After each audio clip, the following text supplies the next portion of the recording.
Hello,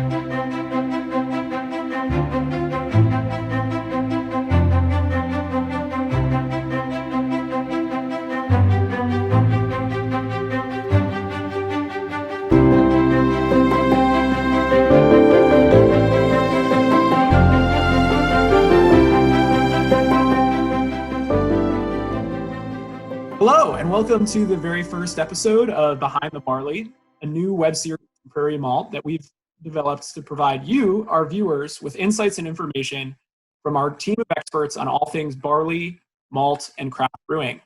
My name is Liam Colford. I'm the Northeast Account Executive with Prairie Malt, and today I'm joined by Drew Sharp, our Agricultural Manager for North America. The subject of today's episode is soil organic matter. We're going to talk about what it is, how different practices can affect it, and ultimately how it contributes to barley and malt health and consistency. This topic is especially relevant as we're recording this right in the middle of harvest season, which is already well underway. So Drew, thanks for taking some time to educate us today. Thanks, Liam. I'm excited to be here. Great. Well, let's jump right into it. I suppose the first question I have for you is a pretty obvious one, which is, what is soil organic matter?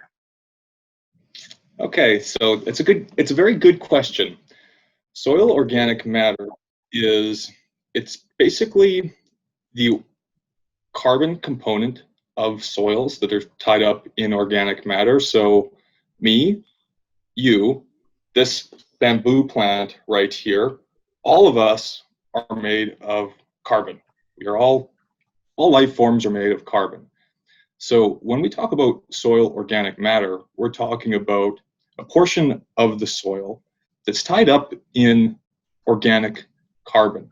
So soil organic matter is going to include things like, decomposing plant material, animal material, microbes, and it's going to talk about, so there's actively decaying carbon material, and then there's stable carbon material. So that's material that's kind of been decomposed and now is just hanging out in the soil. So soil organic matter is a whole bunch of carbon in the soil in different states of decomposition from living things. Interesting. I'll have to update my resume and say that I'm soil organic matter, maybe someday. Carbon life form. Yeah. Very interesting. So what can you tell us about how farming practices can affect soil organic matter?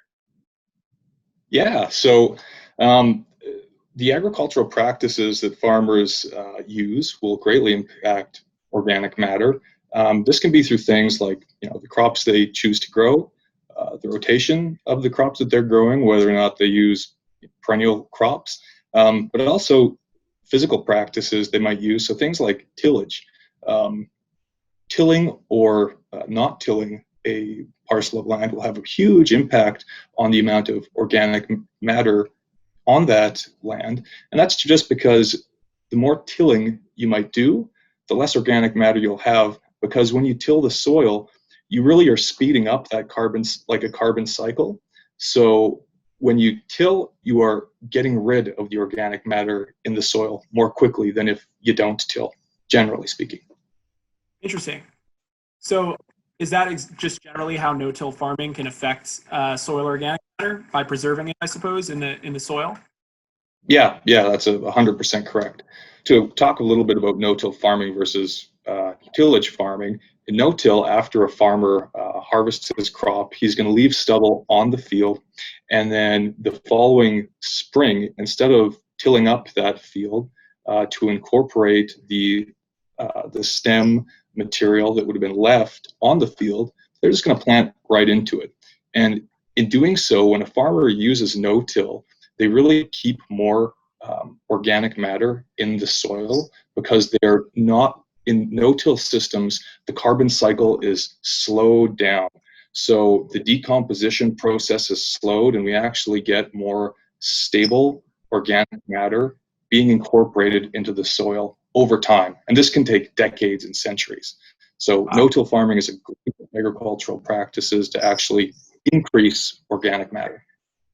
And I'm assuming no-till farming is a practice that many of our grower partners follow in Saskatchewan and elsewhere in Canada. At Fort Malt, that is, or Prairie Malt. Great. Absolutely. how would you say that soil organic matter, especially the kind preserved by doing no-till farming, how does that affect crop health, specifically barley crops? It's fairly complex, but generally the foundation of any crop is going to be the soil it's grown on. So you can't grow really good barley on really poor soil. At least you can't grow the best barley you can if the soil quality isn't there. So soil organic matter improves soil quality, and it does that basically by affecting three broad categories. Soil organic matter will impact the physical, chemical, and biological properties of the soil. In terms of the physical qualities, increased soil organic matter will improve the soil structure. It will improve the soil tilth. It will make it more difficult for the soil to crust after a rain, which is good for crop emergence.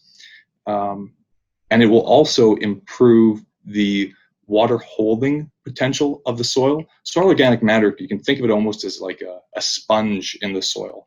The higher the soil organic matter content, the lower the just runoff and the drainage of water through the soil profile. So it's also going to increase the soil moisture holding capability and the water retention capability of the soil and the infiltration of water through the soil. So that's physical characteristics. In terms of chemical characteristics, soil organic matter is going to improve the cation exchange capacity of soil. So really that's just a way of saying increasing your soil organic matter will help improve the ability of nutrients to stay in a soil. It'll also impact the pH of a soil. So the acidity or basicness of a soil will be less resistant or more resistant to change if you have higher organic matter. So it almost acts as like a stabilizer in the soil. And finally, in terms of the biological component, well, a healthy soil should have lots of biological activity. There should be, a plethora of microbes, fungus, bacteria, small organisms thriving in that soil. And soil organic matter is basically, it's food for all those things. So by improving your soil organic matter, you're improving soil health in terms of its physical, chemical, and biological properties. And by doing all those things, you will have a better crop at the end of the day growing on that soil. Awesome. It's exactly what we always say on social media as well. Quality malts, quality barley, and really, I guess it starts with quality soil too. You could go. Yes. Yeah, the story's in the soil. You got to get that right. Exactly. Well said. Awesome. So it sounds there are a lot of reasons that you should want to have preserved soil organic matter. Why do you think you're a craft brewer operating today in 2020? You should care about preserving soil organic matter. You should care about no-till farming. What are some reasons that these processes can extend all the way to somebody that's mashing into a mash tun? Sure, that's a good question. It's complex, but it kind of goes back to what I was talking about. Just on the crop quality side, if you're doing things on farm to increase your physical, chemical, and biological aspects of the soil, you're going to produce a healthier crop over time, right? Because you just have, it all starts with the soil. The better soil quality you have, the better crops, the better barley that you're going to grow. And that's important not only in years when you have really good growing conditions, but especially in years where you have more adverse growing conditions. Soils that are healthier will be more able to withstand adverse climate or crops grown on healthy soils with abundant soil organic matter will be able to withstand adverse growing conditions better than maybe a soil that didn't have as much soil organic matter. Now, beyond that, we talk about just carbon cycling. When farmers use no-till practices, they are really promoting carbon capture within that soil. So you're not going to have as much CO2 released. So you're going to have more sustainability in terms of CO2 emissions within your barley supply chain. And that's, I think, just a good stewardship practice for brewers to care about, or farmers to be engaged in, and most farmers in North America and in Canada, because they have a vested interest in protecting their soils. They will use no-till because they continue to farm there year after year, so they want to do things that will be increasing the health of their soil over time. Absolutely. That makes perfect sense. Well said.